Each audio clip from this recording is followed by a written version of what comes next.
अस्सलाम वालेकुम my viewers. उम्मीद करता हूँ आप लोग सब खैरियत से होंगे।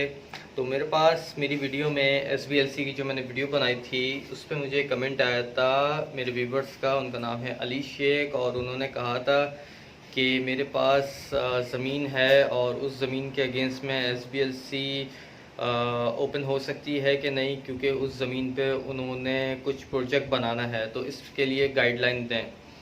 ओके, तो सबसे पहले मैं आपको ये बताऊं कि SBLC की जो एब्रीविएशन है वो है stand by letter of credit. वो यूज़ होता है दो तीन पर्पस के लिए। सबसे पहले पर्पस के लिए यूज़ होता है कि आप कोई ट्रेड फैसिलिटी आपको चाहिए।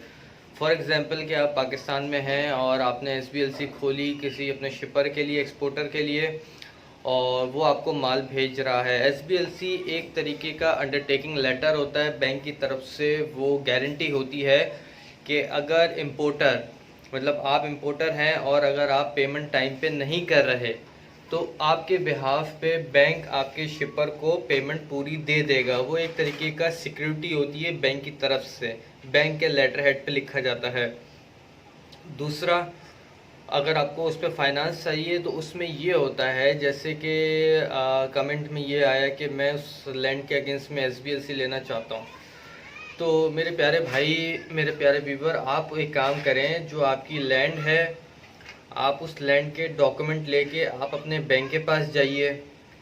आप अपने बैंक को बोलिए कि मुझे इस लैंड के अगेंस्ट में, फॉर एग्जांपल कि अगर लैंड की जो आपका जो ज़मीन है उसकी वर्थ अगर 1 करोड़ रुपए है पाकिस्तानी रुपीस, तो बैंक आपको फाइनेंस मस्ट भी करेगा विदाउट एनी हेजिटेशन, अगर आपके प्रॉपर्टी के डॉक्यूमेंट्स कंप्लीट हैं एज पर बैंकिंग रूल। आपकी अगर 1 करोड़ की वो ज़मीन है तो बैंक आपको 80% तक फाइनेंस करेगा, मतलब 80 लाख पाकिस्तानी रुपीस बैंक आपको देगा कि आप अपना प्रोजेक्ट कंप्लीट करें। अच्छा, अब उसमें कुछ टर्म्स एंड कंडीशन होती है क्योंकि उसमें बैंक का पैसा लगा होता है। अब उसमें टर्म्स एंड कंडीशन में ये होता है कि अगर 1 साल के लिए आप ये लोन ले रहे हैं इस ज़मीन के अगेंस्ट में, और अगर आप 1 साल में नहीं हमें वापस रिटर्न करते हमारे पैसे, तो हम आपसे इंटरेस्ट भी चार्ज करेंगे। सेकेंडली कि आपका जो प्रॉपर्टी होगी, जो ज़मीन जो गिरवी रखेंगे आप अपने बैंक के पास, वो बैंक की हो जाएगी। ठीक है। अच्छा, अब दूसरा इसमें मुझे उन्होंने ये कहा था, प्राइवेट में मुझसे बात हुई थी और ये मुझसे क्वेश्चन किया था कि मेरा बैंक मुझे फाइनेंस नहीं कर रहा है। वो ये कह रहा है कि आप हमें SBLC करवा के दें किसी अच्छे बैंक की, तो हम आपको फाइनेंस कर देंगे। अब उसमें क्या रोल होता है? ओके, अब इसमें होता है थर्ड पार्टी। अब आप और बैंक नहीं रहे, अब इसमें थर्ड बैंक भी इन्वॉल्व हो गया है। अब इस सिनेरियो में, इस केस में आपको ये करना पड़ेगा, फॉर एग्जांपल कि आपका बैंक अकाउंट है मीज़ान बैंक पाकिस्तान में।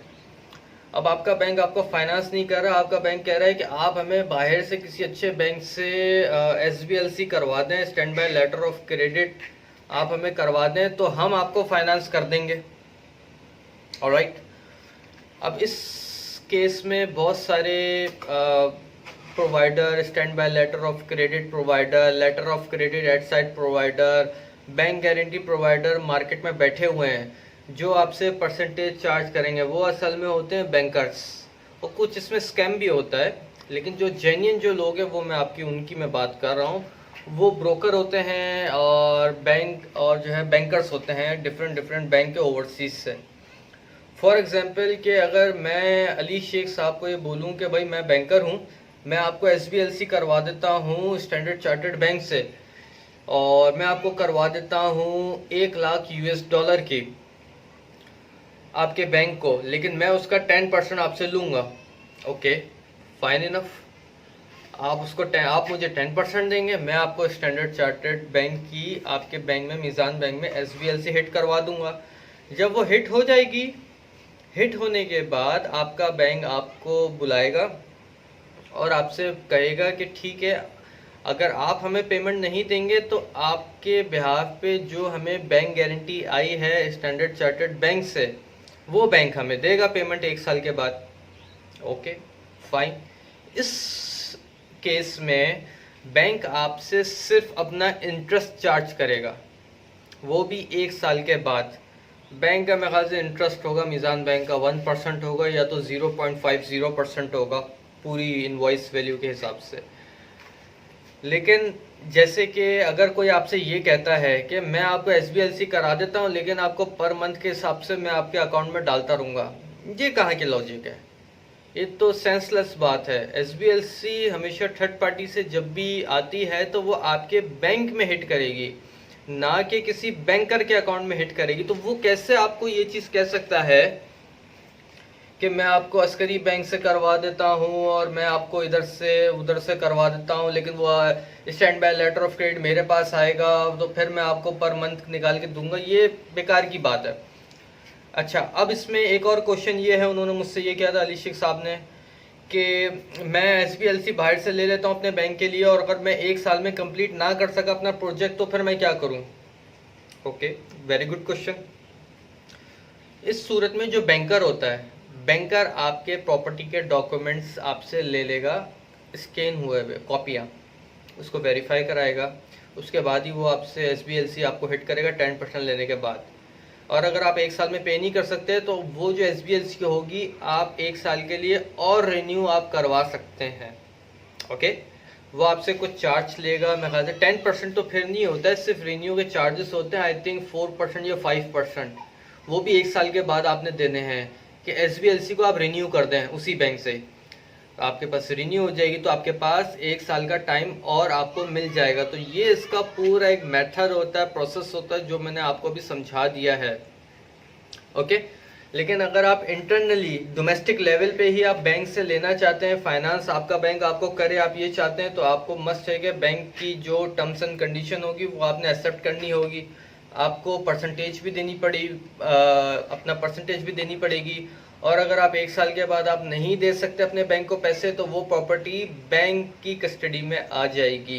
फिर बैंक चाहे वो जो उसको नीलाम करे, सेल आउट करे, कुछ भी करे, वो फिर आपकी प्रॉपर्टी नहीं रहेगी। तो ये इसका पूरा प्रोसेस है।